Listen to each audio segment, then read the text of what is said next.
Ano nga ba ang Niños Inocentes? Ito nga guys ay ginugunita natin tuwing December 28 bilang pag-alala nga sa mga buhay ng mga batang sanggol na lalaki, 2 taong gulang pababa na masasabi nating nag-alingan ng kanilang mga buhay para sa banal na sanggol na si Jesus. Ito nga guys ay nangyari nung ipinapatay nga ni Haring Herodes ang lahat ng mga batang sanggol na lalaki upang masiguro nga niya na napatay nga din ang banal na sanggol na si Jesus. Dahil iniisip nga ni Haring Herodes na ang banal na sanggol na ito ay banta sa kanyang trono bilang isang hari. Ngunit hindi nagtagumpay si Haring Herodes dahil nagsabi nga ang anghel, samahan niyo po ang San Jose kaya tumakas ang banal na pamilya patungong Ehipto. Hello, Haring Herodes, hindi ka kaya magtatagumpay doon? Diyos kaya yun?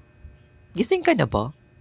Char. Sinasama nga din guys sa pag-alala sa Niños Inocentes ang mga buhay ng mga sanggol na biktima nga ng abortion. So yun lang guys, thanks for watching. Sana may natutunan kayo. Mag-ingat kayo palagi and God bless you all.